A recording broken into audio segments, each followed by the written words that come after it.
Bismillah ar-Rahman ar-Rahim. Good evening. You're watching the news from the Sultanate of Oman television. First, the headlines. Two decisions are issued to determine working hours during the holy month of Ramadan in public and private sectors. His Excellency, the Minister responsible for Foreign Affairs, confirms that the Sultanate's foreign policy will not change, especially when matters linked to preserving security and stability in the Middle East region. To boost entrepreneurship among the youth, the Omani Youth and Entrepreneurship Seminar starts. And the Sultanate and Sri Lanka sign a Memorandum of Understanding on Labour and Training.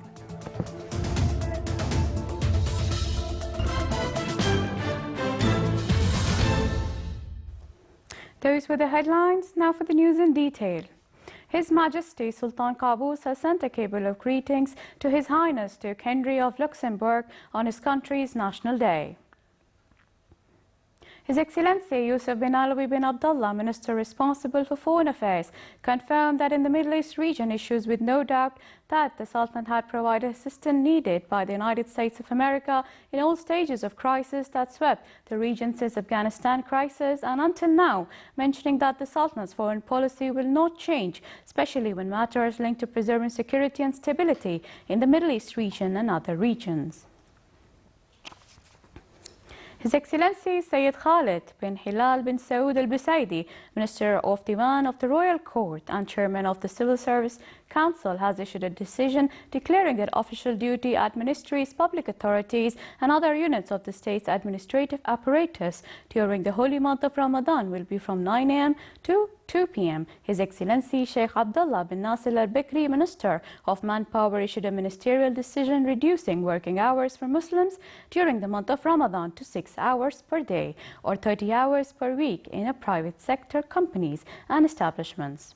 All employees in public and private sectors extend their greetings and best wishes to His Majesty Sultan Qaboos on this blessed occasion, requesting Almighty Allah to protect His Majesty, grant him good health, happiness and long life, and to return this occasion and its similars on His Majesty, Omani people and the beloved country with further progress and prosperity under His Majesty's wise leadership, and all Muslim with good omen and blessings.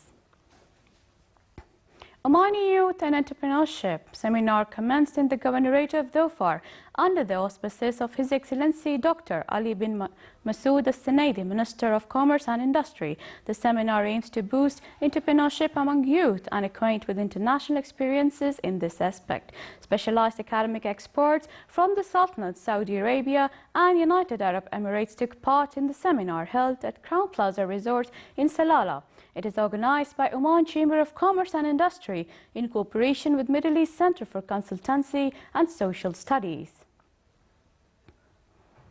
The Sultanate signed a Memorandum of Understanding with Sri Lanka on labour and training. From the Omani side, it was signed by His Excellency Sheikh Abdullah bin Nasir al-Bikri, Minister of Manpower, and from the Sri Lankan side by His Excellency Thailand Pereira, Minister of Foreign Employment Promotion and Welfare. It came to encourage cooperation in this field through exchanging programs, studies and information in addition to independent work and individual initiatives. The two sides stressed that the memorandum reflected the deep-rooted historical relations between both countries and to enhance cooperation in related fields. Agreements related to forced labor and human trafficking were at the center of discussions of a workshop related to human trafficking and organized by the Ministry of Manpower. The workshop also discussed treatment of victims of human trafficking, mechanisms of preventing it, and cooperation among authorities concerned. It also aimed to provide participants with skills to recognize the victims. The workshop was presided over by His Excellency Hussein bin Ali Al-Hilali, Attorney General. His Excellency Sheikh Abdullah bin Nasir al-Bikri, Minister of Manpower and Chairman of Public Authority for Social Insurance, issued a ministerial decision on social insurance. The decision said that by calculating contribution of insurances stated in social insurance law in line with that received by the insured from basic salary in addition to deserved allowances, an employer should abide to pay full due contributions in no later than the 10th of the month. An employer should pay to the authority full contributions for the month in which service of the insured started, whenever the date of his joining might be. His Excellency the Minister of Manpower and Chairman of Public Authority for Social Insurance also issued a decision deciding allowances that are added to the wages subject to contributions. It stated that to calculate insurance contributions stated in social insurance law in accordance to that received by the insured of basic salary added to it, deserved allowances whatever might pay, and the way of deciding it. Maximum monthly wage subject to contribution is 3,000 Omani Riyals. Still to come in our news bulletin.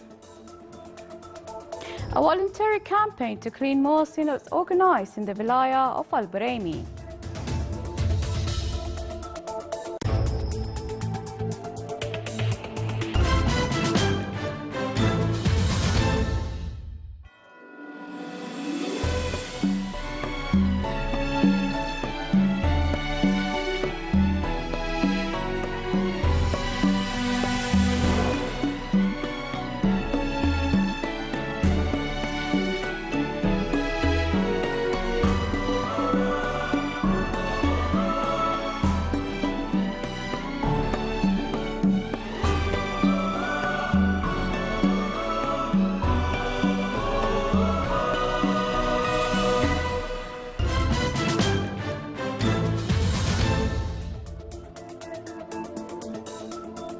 Welcome back to the news from the Sultanate of Oman television. His Excellency Sayyid Badr bin Saud bin Harib al-Busaidi, Minister responsible for Defence Affairs, received Lieutenant General Drago Lovric, Chief of Staff of Croatian Defence. They reviewed aspects of military cooperation between the Sultanate and Croatia and exchanged points of view in the issues of common concern. Lieutenant General Ahmed bin Harith al-Nabhani, Chief of Staff of the Sultan's Armed Forces, received Lieutenant General Drago Lovric. They exchanged points of view and discussed a number of issues of joint interest. The Sultan's Armed Forces Chief of Staff welcomed the Croatian guest, wishing him a pleasant stay in the Sultanate. Air Vice Marshal Matar bin Ali Al Ubaidani, Commander of Royal Air Force of Oman, met with the Chief of Staff of Croatian Defence. They exchanged points of views between the Sultanate and Croatia and reviewed numerous issues of concern to both sides. Lieutenant General Drago Lovric, Chief of Staff of Croatian Defence, visited Sultan's Armed Forces Museum, where he reviewed historical stages of Oman civilization and international relations throughout the history. The guest also saw historical manuscripts and models, as well as Omani architecture of Beit al-Falaj Fort. The annual report of the Ministry of Higher Education indicated an increase in the number of students joining higher education institutions in the Sultanate. The percentage of those studying on government expense reached 73% during academic year 2012-2013, distributed on various universities and colleges. The report also pointed that the number of male and female students registered in higher studies, namely masters and PhDs, exceeded 2,600 during academic year 2011-2012. The higher education contributes in serving the society and development of human resources through an advanced education system. Muscat Securities Market General Index added 30 points, comprising a rise of 0.04% to close at 6915.95 points. The trading value today stood at 4.13 million Omani Riyals, comprising a decline of 35.19% compared to the last session, which stood at 6.37 million Omani Riyals. With the participation of camel owners, a weep competition for camel milking was held in the Wilaya of Al-Mizyuna. His Excellency Sheikh Salim Tabouk, Wali of Al-Mizyuna, presided over the ceremony.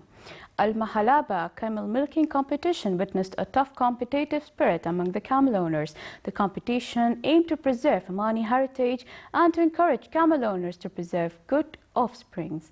At the conclusion ceremony, Omani traditional dances were performed by the citizens of the Wilaya, and the chief guest presented the prizes to the first winners in the competition. Youth Committee in Al-Nahda Club, in cooperation with Youth Program, which adopted by the Ministry of Sports Affairs, organized voluntary campaign to clean mosques in the Wilaya of Al-Buraimi. The campaign aimed to spread awareness of cooperation among the community and embodied the importance of the voluntary work. The Youth Committee sought through this campaign to enhance cooperation principle to the youth and encourage them to take care of the mosques. At the end of the campaign, the male and female participants expressed their happiness to join such activities.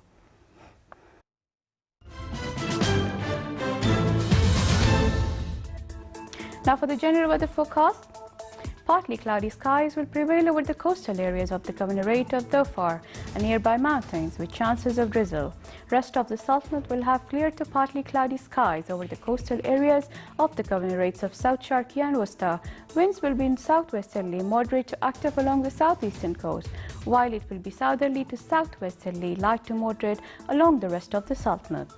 Seas along the coastal areas of Arabian Sea will be rough with a maximum wave height of 4.5 meters, and along the rest of the Sultanate's coast it will be slight to moderate with a maximum wave height of 1.5 meters.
This is the Sultanate of Oman television. Before we end tonight's bulletin, here are the main points once again. 2 decisions are issued to determine working hours during the holy month of Ramadan in public and private sectors. His Excellency, the Minister responsible for Foreign Affairs, confirms that the Sultanate's foreign policy will not change, especially when matters linked to preserving security and stability in the Middle East region. To boost entrepreneurship among the youth, the Omani Youth and Entrepreneurship Seminar starts. And the Sultanate and Sri Lanka sign a memorandum of understanding on labour and training. With that, we come to the end of tonight's news bulletin. From all of us here at the newsroom and the studio, thank you for joining and good night.